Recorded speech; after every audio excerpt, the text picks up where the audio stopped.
Good morning, and welcome to another exciting edition of Day 4 with the man Frank SCALISH Bassmaster Classic Edition.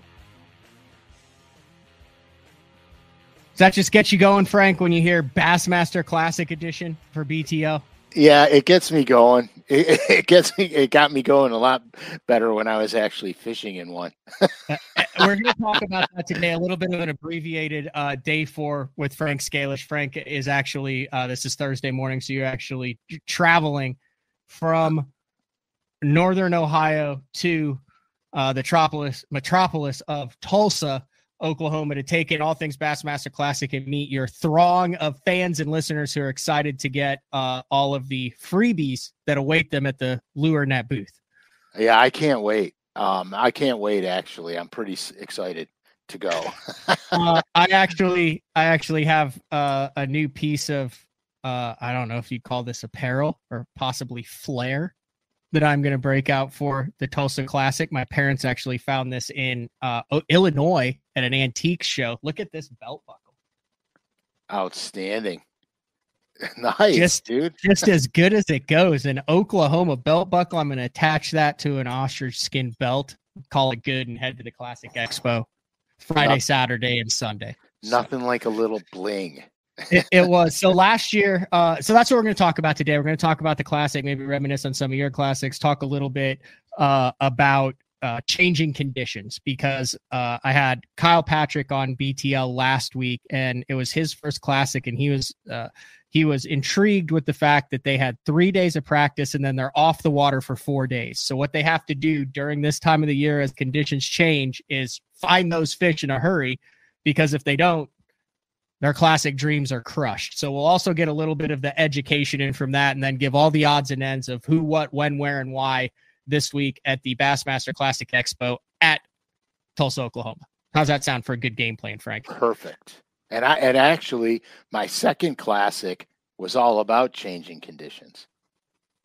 So, well, just dive right into the changing conditions. Talk a little bit about that one then. Do you have anything else to lead in on?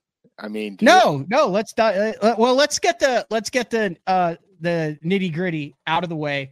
Where we'll be when. So the first time will be the Classic Expo is Friday, Saturday, and Sunday. So Saturday, 12:30 p.m. Frank will be at the Pradco booth at the Bassmaster Classic Expo. You can get onto the Bassmaster website if you're planning on attend and see exactly where that is, because you want to get there maybe a few minutes early. I expect there be a line, Frank.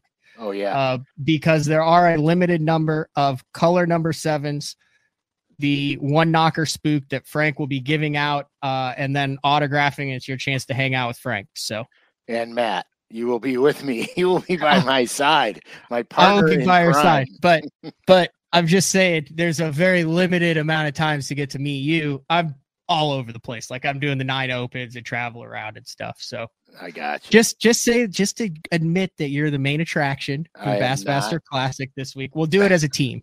I will be there with Frank too.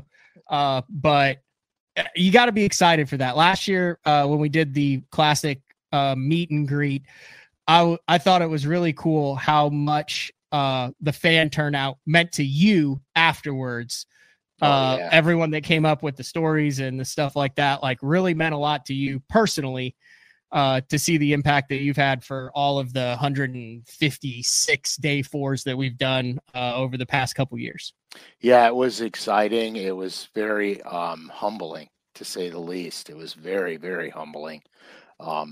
There's a lot of things that happen because of Bass Talk Live that are very humbling to me. I got a DM from Drunkwood. He won a local derby on one of my FX colored rogues. I heard that. He was all about it, dude. He said, "What am I going to do with the money I just won?" I go buy more rogues.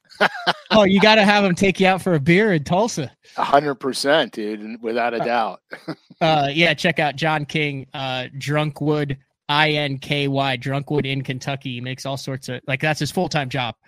Just like what is it? Bloviate? Proliferate? Bloviate. But just like we bloviate, he actually makes things with his hands and then out of bourbon barrels and then sends them across the world. Country. Right. I don't know if he sends them across the world. He's kind of cranky about shipping. So, well, we'll just say he sends them across the world. Who cares? yeah, heck, if you're in Canada, he'll ship it to you for free, right, Frank? Allegedly. We have to put a disclaimer on that. Allegedly. Hey, if you guys aren't able to get there Saturday, you can ease up. Sunday, there will also be, we're going to split it up between Saturday and Sunday for the color number 7. So there'll also be a number at noon on Sunday. So if you're just rolling in for the final day of the Classic, also at the Pradco booth, then in between that at 2 p.m. on Saturday after the Pradco booth, we'll be over at the Bass Tank booth, and then we'll kick things off at 11 on Sunday at the Bass Tank booth. No giveaways there, but a good time to come by and talk to Frank. I know you just got your live scope put on from the Bass Tank with Scott Palmer and the guys over there. So that's kind of where we'll be and when we will be there together throughout it. And I'm looking forward to it. Yeah, I am too. It'll be fun. I can't wait. I mean, the Classic is a really cool venue. Mm-hmm. It is all that. I mean, it is. The very first Classic that I fished was really bizarre because we couldn't use our own boats. We could only bring a certain amount of tackle. And they literally gave us this itinerary, and every single minute of every single day was spoken for. We had to be somewhere, whether it was signing autographs, whether it was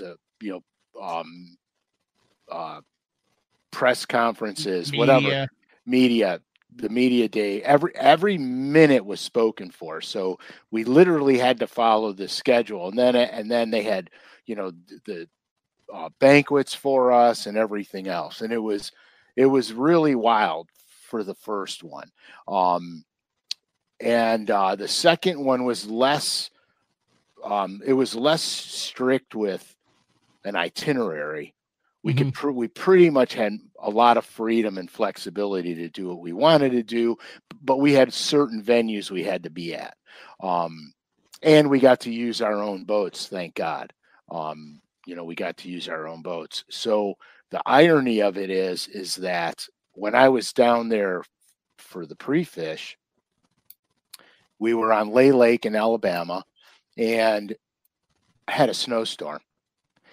And the lake was flooding, and it was high and muddy. And I was struggling to catch fish. And then I figured out a little pattern, running drains, and it was working.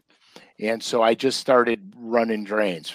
I launched at the dam, and I just started fishing my way to the other dam, basically. And I came by this one, and I noticed clean water was blowing out of it. Everything had filthy, muddy water. This one had clean water. The fish were stacked in the mouth of this thing where it dumps into the main lake. So I decided I'm going up it. I'm going up it as far as I can go. And so I went up this little creek as far as I could go, and I got way the hell up it. And the water was flooded into the woods. And so, which is part of the reason I got so far up it, because there was a lot of water in the system. And so when I had gotten up there, I assessed everything as I was going up and didn't really run it on plane because it was a little sketchy, and got up there and came to a section that I really liked. There was a lot going on in this little section. And so I picked up my jig, and I was flipping to hardwood trees, oak trees that were in the water on the steeper banks. And every one of these trees had a bass on it. And so I hooked a couple of them, and they were good fish. They were, 3.5, 4 pounders. And then I started shaking everything off after that. And I literally went up this stretch and probably had 30 bites.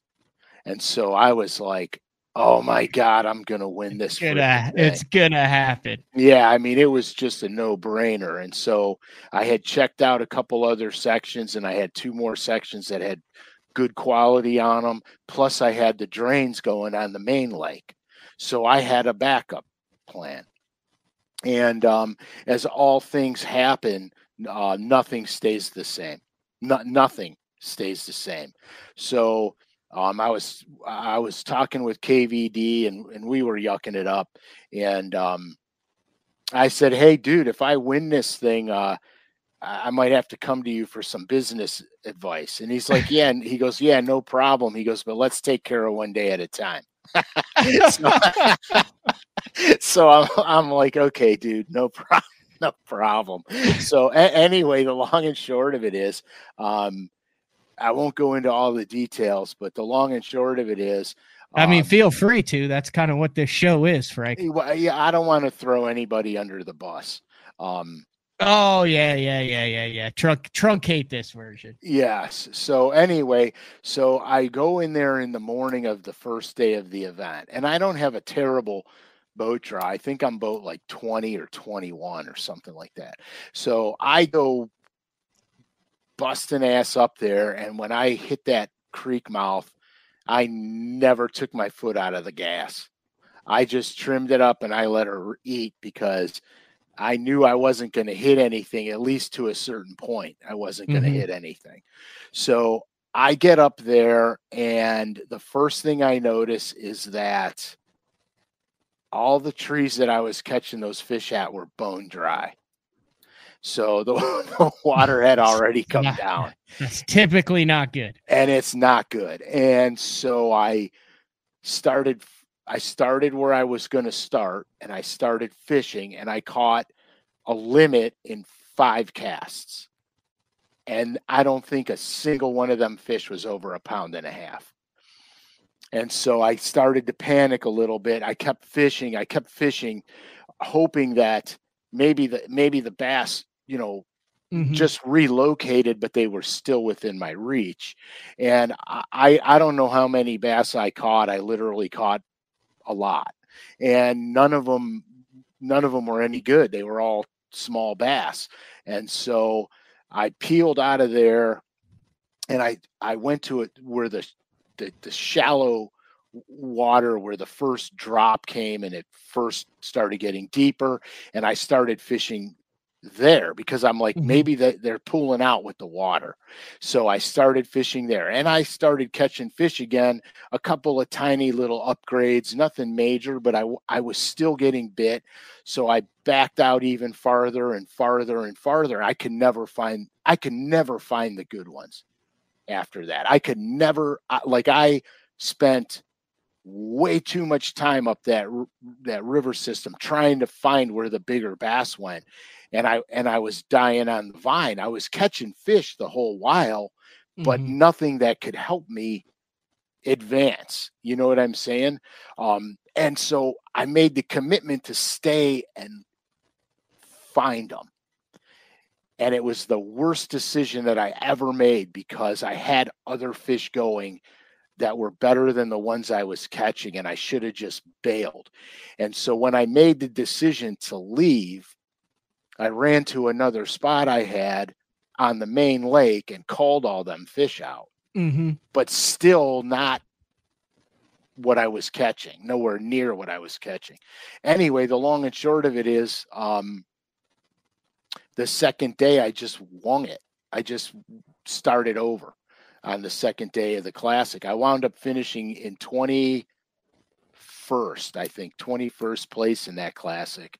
And it did not go at all like you had planned it. That's probably one of the most memorable Classics. That was the Jeff Crete and the Kevin Van Dam Classic. That I mean, the whole thing went down with inside of the launch ramp. Did you know that it was going to go down with inside of the launch ramp? Because for my open experience, there's been a number of opens that are won with inside of the launch ramp. And in that being said, that means the entire field literally drove past where the winning fish were and spent way more money and way more difficult not catching them. And everybody in that field goes, "You gotta be freaking kidding me," when they figure out where it went down. Was that moment for you too, when you saw where and how it went down?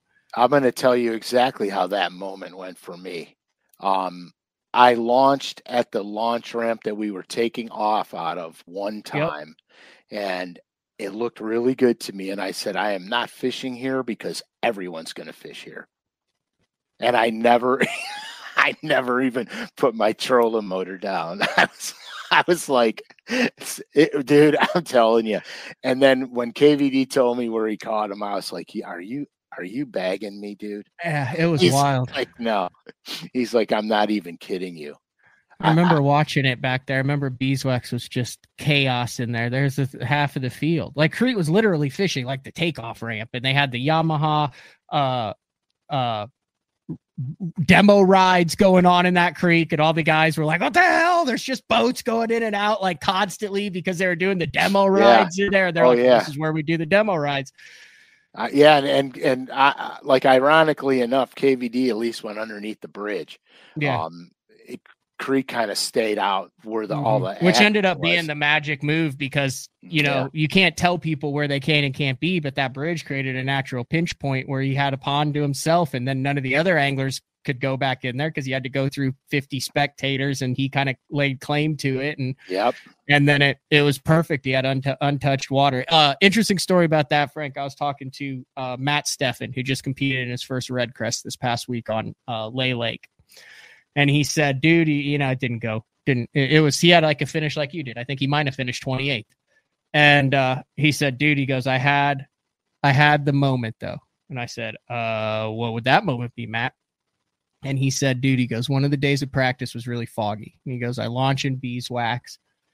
And he said he couldn't really see anything. So he just starts idling, and he idles under the bridge. And he's like, I'll check it out back here and see what it's like. And he says he could kind of hear something but couldn't figure out what it was. And he said as the fog lifts, he said the sun's coming up, said there's a fog on the water, and he said out of nowhere, he said this red and black boat just appears in the mist.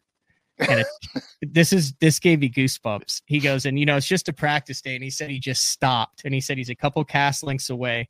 And he said it's Kevin Van Dam in the back of Beeswax Creek in the last professional tournament of his career, because he fished this Red Crest, slinging a red eye shad in the exact spot where he won the Classic in 2010. And he said it was just him and Kevin back there, and he just was like, whoa. Yeah, dude, can you imagine if he would have won it doing that? If Kevin would have won it in the same place on the same bait? 10... 25, a quarter of a decade. Was 2010, 2020, it was 15 years later. 2010. Yeah, it was 2010, 14 years later. Yeah. Because, dude, can you imagine? Like that. I remember Russ Lane had a shot at that Derby. Faircloth was up there, but that was the Crete and Van Dam one. Yeah. What I remember that one for. Yeah, totally. And I totally screwed the food. Now, let me ask you this, though. There's certain moments that stick out in everybody's mind, whether it's a kayak tournament, your first club tournament, or anything. In the 4 Classic days that you've competed, can you remember every single launch, every single fish, every single cast? Is it just as clear today as it was 14 and 20 years ago, or does it not really stick out like that? I could remember the 2010 one, the 2002. I don't remember any of it, because it was all I remember about the 2002 Classic was all the hype. It was like ludicrous, and I got caught up in it all, because like we got to the hotel and there's a big banner out, and there's cameras everywhere, and people want to interview when you're walking in the building. And my wife had never gone to a tournament in her life with me, ever. Never. Well, she did after that, but at the Classic, no, she never. That was her first event. And so real casually, like as casually as you could imagine, I got the luggage, and they're wheeling it in for us, and there's a billion people there, and everybody's pounding you for questions. We go inside the hotel, and there's a huge sign, welcome Bassmasters, and there's literally hundreds and hundreds of people there. And I just looked at her and I go, they're all like this. And I was just as dead face and matter of fact as you can possibly be. And she just, her eyes got the size of silver dollars, and she's like, "Are you kidding me?" And I said, "Yeah, I'm kidding you." I said, this is epic. What are you kidding?" And so it was hilarious, though. As straight faced as you could possibly imagine, Matt. I just looked at her. I said, awesome. they're all like this, and just kept, going on my merry way. She That's was, fantastic. yeah, she was losing her mind. But That's fantastic. but yeah, I mean, it was. But the 2010 Classic, I remember very vividly because there was stuff happening for me in that Classic. There was stuff happening. There's a glimmer of light at the end of the tunnel there. Oh, absolutely. I mean, it was like legitimate. I mean, it was like legit. And do your days go fast? Does it feel like you just launch and boom, it's time to check in the Classic? Fastest days on earth. The fastest freaking days on earth. I mean, it was ridiculous. Like the 8 hours seemed like I just got there. Like when I said I spent way too much time in that creek on day one, like my day was 3/4 over by the time I made the decision to get the hell out of there. It was a bad decision on my part, but I didn't know it was going to be bad because where did all them big damn fish go?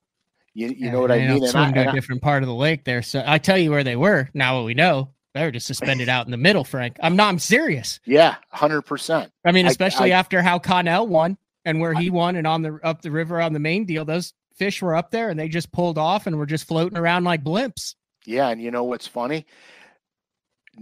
I never, ever thought about just chucking a jerkbait across that thing. Yeah, well, who did until 3 years ago? Right, because here's the deal. I could almost cast across it. Yeah. It was it was probably a perfect gut, and they were probably just suspended in the gut. Yeah, your boat was probably right on top of the winning bag. Yeah, no lie. But so was everyone else's. I mean, like I said, you were cutting edge. You had the cutting edge technology, the cutting edge techniques. You had everyone there had cutting edge stuff. I mean, I remember all the baits to have reels, rods, electronics, everything was cutting edge back then. It is what it is. Hindsight's always 20/20. Sure. So it was really kind of cool. I mean, it was. I can't deny it. It's something special. I mean, it just is. And where I'm not going to get into this tournament trail or that tournament trail, but since I was a kid, all I ever thought about was Bassmasters, and the Classic is the deal. I mean, it not taking nothing away from Redcrest because I've never fished that event. Not taking anything away from it, but in my mind, the Classic is the place. That's the place to be. So, and you will be there along with myself this week in Tulsa. Yeah, I would. Let's get a little bit of the education. We talked about that, and that's what I wanted to mention. And that story kind of dovetailed nicely into a little learning moment. So, kind of taking all that we've learned on how fish behave, what they do, the past day fours. A lot of guys run into this. You can go pre-fish for your local tournament the weekend before. You got to work your 9 to 5. You go practice Saturday, Sunday. You drill them. You go back. You're ready for the Derby. It's been 4 or 5 days later. Maybe there's been a weather change. Maybe there's been a water fluctuation, and they're not where you left them. Yeah, that's a very difficult scenario. So you got to ask yourself a couple of things. Are we in spring, and are the bass coming to the bank? So let's say yes. Let's just do that scenario because that's where we are, Frank. All right. So if it's in spring and the bass are coming to the bank and you found them actually relating to shore in some capacity, if they're not where you found them, there's probably two things that are occurring. They're actually in the spawning grounds already because that's where they want to go, or they're actually spawning right where you're at. You can't see them, and when you found them in practice, there was actually a pure pre-spawn bite going on. And so now the fish are there; they're just honkered down. A bass given the opportunity to put a bed by an object will always put the bed by the object, given the opportunity. So maybe, maybe you go in there and you're flipping this stump and you're not getting bit, where last week you rolled a square bill by it and the thing ran it down for 5 feet to eat it because it was pre-spawn and now it's spawned. So you got to analyze, you have to analyze the area you're in, and then you have to analyze the weather conditions. Now, I've seen in the spring when the bass goes shallow, and then you have, like, we had snow the other day where I live yesterday. I bet you loved that. Yeah, I was thrilled. Well, I am kind of liking it a little because I don't want them to hurry up to the bank. You know what I mean? But anyhow, so what happens is once the fish get there, a minor snow flurry and some cold weather is not going to make them just leave, because they already made the commitment to be there. So they're there.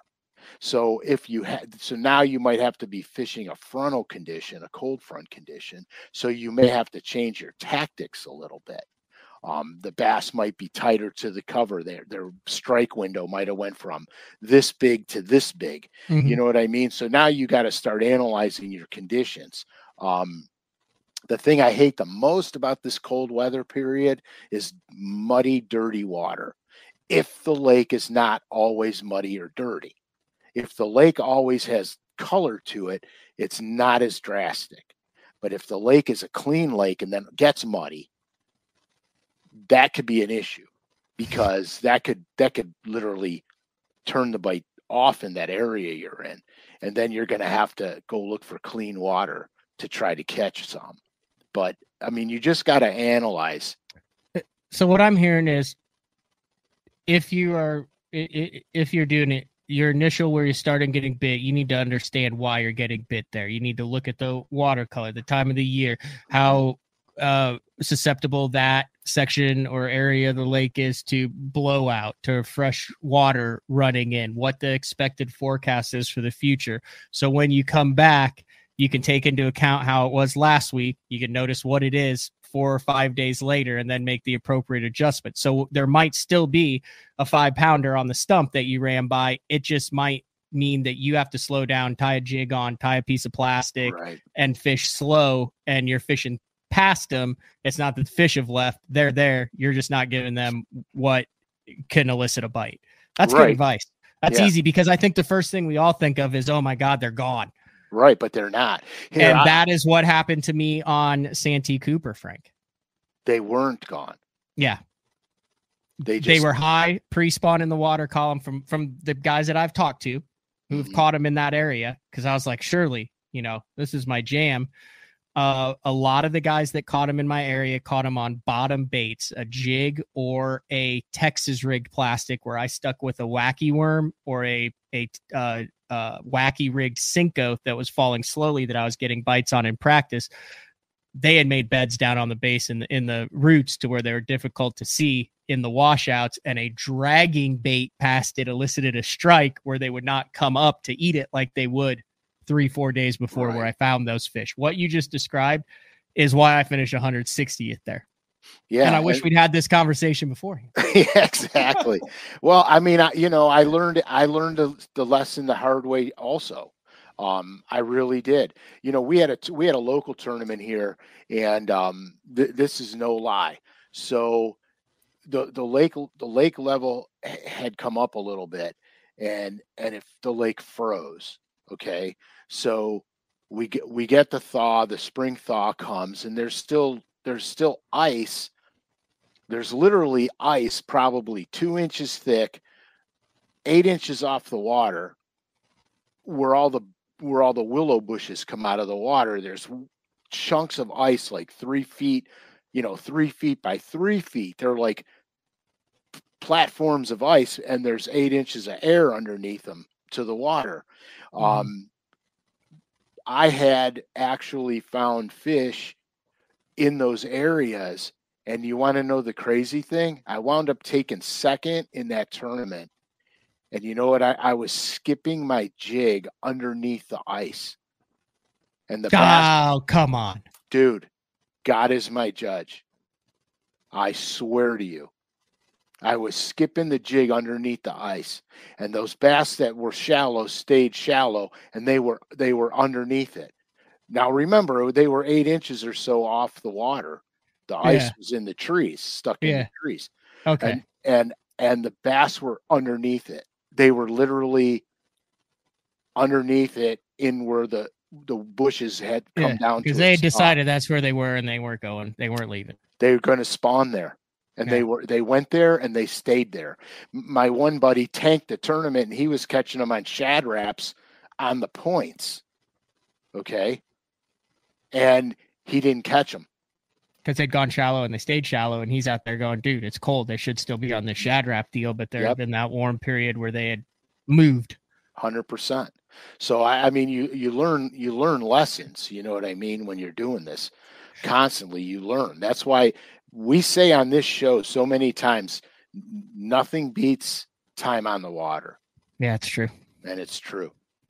All right, some really cool stuff going on over at LureNet, and this is kind of an organic relationship that developed. Like, I've been with the Bass Tank for a long time, and Pradco, Yum, and the Bass Tank have also collaborated. If you guys are not able to be at the Classic, fear not, because you still have an opportunity to get something. I'm going to share the screen right here, and this was just announced right now. Yum Bass Tank Garmin LiveScope Bundle Giveaway. It is on lurenet.com. It is free to enter.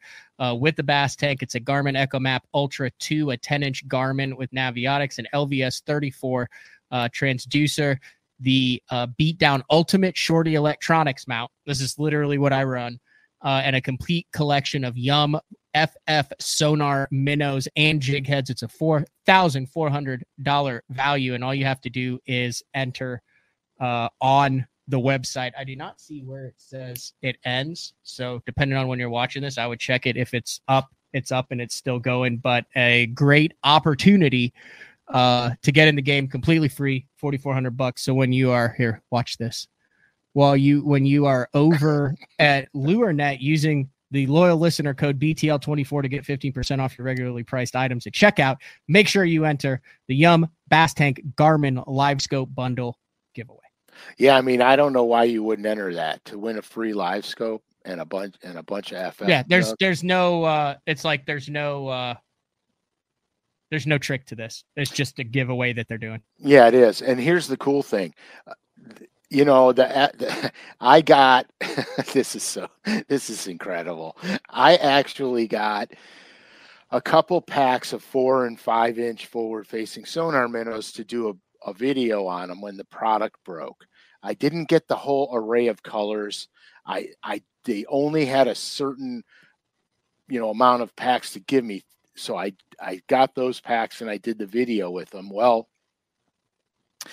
you guys know I've been catching some fish off of the forward-facing sonar, and the irony of it is that I have been actually catching them on the 4-inch minnow, the 4-inch FF minnow. And the funny thing is like I said earlier, they only gave me a couple packs to fish with.